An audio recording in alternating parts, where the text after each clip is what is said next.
सब लोगों ने आनापानसति का अभ्यास किया पूरा दिन।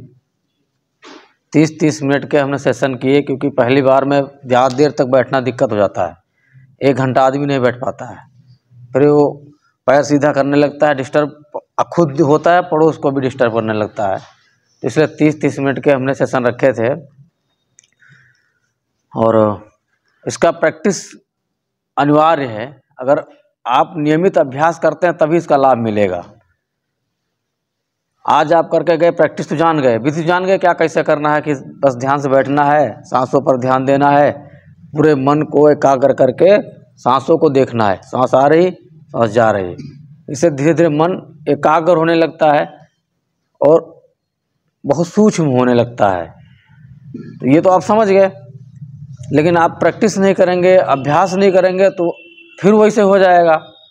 फिर आपको 0 डे से शुरू करना पड़ेगा।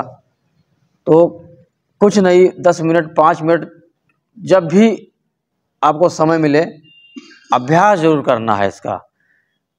क्यों मन जो है ना, मन ये जो काम कर रहा है मन के विपरीत कर रहे हैं। तो मन तो कभी नहीं करेगा आपका क्या अभ्यास करें, मन कभी नहीं कहेगा।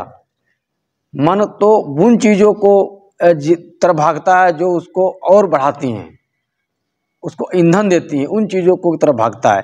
ध्यान तो मन की मृत्यु की तरफ ले जाता है।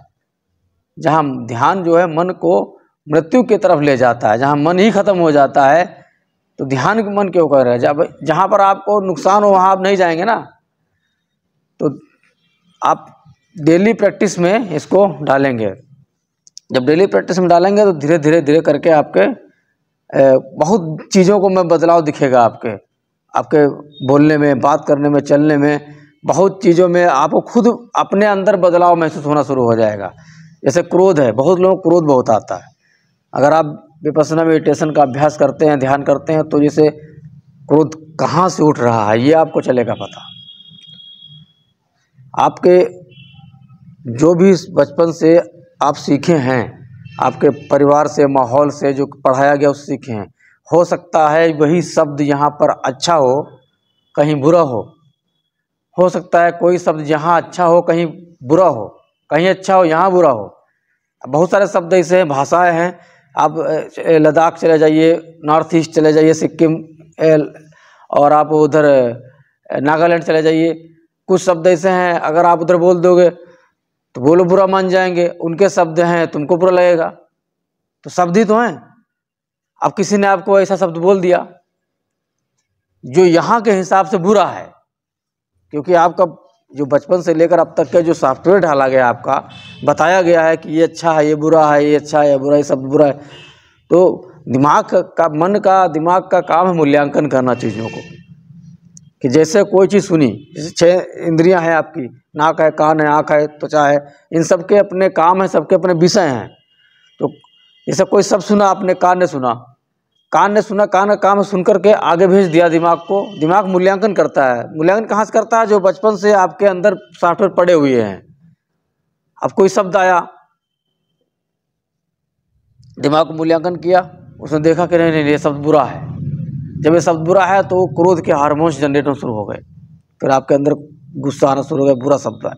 किसी ने बोला कोई शब्द आपके मन में, कान ने सुना, बोला प्रशंसा का शब्द है, तो क्या मतलब खुशी के, तो आप दूसरे से मैनिपुलेट हो रहे हैं। यानी आपके जीवन का रिमोट दूसरे के हाथ में है। कोई ये बटन दबा दे आप गुस्सा हो जा रहे हो, वो बटन दबा दे आप खुश हो जा रहे हो। मतलब तुम्हारा अपना कुछ है ही नहीं। तो जब ध्यान में जाएंगे, ध्यान में उतरेंगे, तब चलेगा पता कि हम कहाँ हैं, हम किससे कंट्रोल हो रहे हैं। ये जिस मन को हम बता रहे हैं आपको ना, जिस मन से आप सुन रहे हैं वो एक हिस्सा है। 9 हिस्सा अभी अंदर बैठा है, उससे कोई मतलब ही नहीं पड़ता है। इसका अवचेतन मन बोलते हैं। 9 हिस्से नीचे बैठा हुआ है, और जिससे हम रोज डेली काम करते हैं, पढ़ते हैं, सुनते हैं, लिखते हैं। अभी हमने किसी बढ़िया प्रवचन सुन के आए, बुद्ध की बड़ी बड़ी कहानी सुन के आए कि नहीं क्रोध नहीं करना चाहिए, ये नहीं करना चाहिए, वो नहीं करना चाहिए। और जैसे घर पहुँचे, कोई बात बोली, बस पता नहीं कहाँ चला गया, अंदर से वो आ गया, शुरू हो गया कार्यक्रम। तो ये जो अंदर बैठा हुआ एक 9 हिस्सों का अवचेतन मन है, इस मन से उस मन से कोई संबंध कभी रहा ही नहीं है। तो जब आप अंदर यात्रा करेंगे, विपश्यना ध्यान करते करते करते करते जब अंदर उतरेंगे तब उस मन से आपका कनेक्शन फिट होगा, जो मन आपका मालिक है, जो आपसे करवाता है सब कुछ काम। आप कितनों अच्छी किताबें पढ़े हो, कुछ भी पढ़े हो, लेकिन आपके जीवन में क्या घटित हो रहा है वही करा रहा है आपके सब कुछ। उससे आपका संबंध पड़ेगा, तब आप जो अंदर से जो विकार हैं, जो जन्मों जन्मों के पड़े संस्कार पड़े हुए हैं, वो निकलेंगे, आकर बाहर निकलेंगे। तो ये अभ्यास पर है। जैसे भगवान के पास सबसे ज़्यादा भगवान श्रावस्ती में रहे, श्रावस्ती में जेतवन बिहार में 30 साल रहे जीवन के। तो वहाँ पर बहुत ध्यान, बड़ा ध्यान सेंटर था, तो हर तरह के लोग आते थे। तो एक व्यापारी आया, वहाँ का था, क्या बोलते हैं, राजगृह का व्यापारी था। उसने कहा, भगवान हम देखते हैं कि यहाँ पर इतने लोग आते हैं ध्यान करने के लिए, क्या ये सभी लोग जो है अरहत को पहुँच गए हैं, प्राप्त हो गए हैं? और तो उसने, भगवान ने, अच्छा, भगवान बुद्ध का एक सिस्टम था कि वो जो उनसे क्वेश्चन पूछता था ना, उसी से उत्तर वो ले लेते थे, उसी से उत्तर ले लेते। तो एक व्यवहारिक था कि उनके उत्तर शास्त्र से नहीं थे। भगवान ने कोई भी उत्तर शास्त्र नहीं दिए, वो जीवन के उन समस्याओं से निकाल कर दिए, उसी से ले लिए। तो उससे पूछा, अच्छा ये बताइए तुम कहाँ के रहने वाले हो? बोला राजगृह के रहने वाले हैं। बोला राजगृह श्रावस्ती आते जाते हो? बोले हाँ आते जाते हैं। अगर तुमको ठीक रास्ता पता होगा यहाँ का आने जाने का? बोला हाँ बहुत अच्छा रास्ता पता है। कहीं तो इसका मतलब तुम्हारे दोस्त यार हैं जो व्यवहारी हैं, मित्र हैं, उनको भी रास्ता पता होगा श्रावस्ती से राजगृह का आने का? बोला हाँ पता है। तो कहीं ये बताइए, अगर राजगृह से श्रावस्ती का रास्ता तो खूब पता है, तुम्हें पता है, तुम्हारे मित्रों को पता है, अगर राजगृह श्रावस्ती उस रास्ते पर चलकर आए ना तो क्या पहुंच जाएगा यहाँ? बोला तो ये तो ऐसा नहीं हो सकता।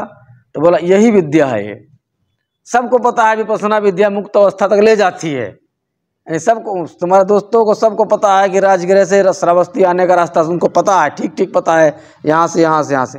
लेकिन उस रास्ते पर चलकर श्रावस्ती जब पहुँचेंगे तभी पहुँचेंगे ना। तो सबको पता है कि विपश्यना ध्यान विधि ये मुक्त अवस्था तक ले जाती है, लेकिन उस पर चलेगा कोई तभी पहुँचेगा।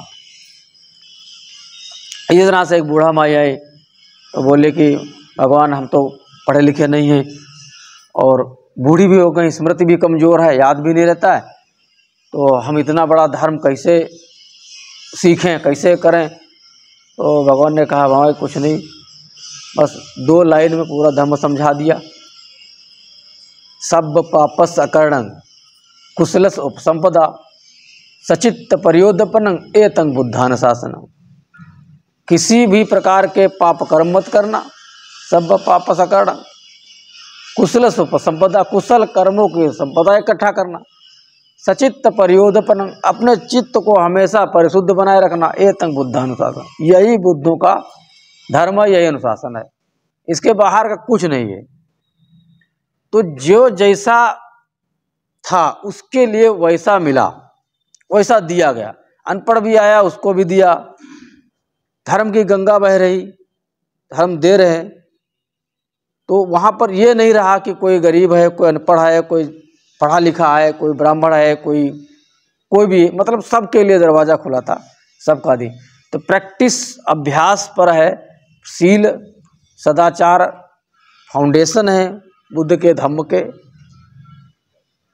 शील सदाचार के बिना धर्म का कोई मतलब नहीं है।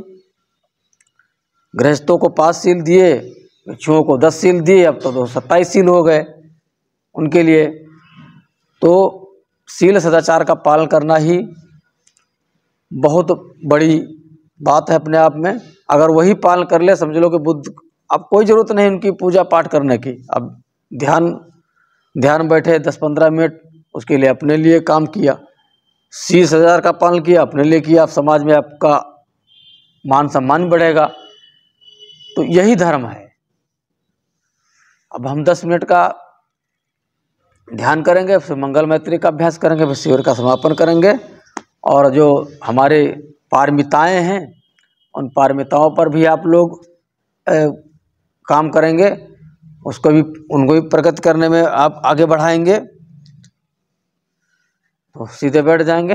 10-5 मिनट का ध्यान मंगल मैत्री के साथ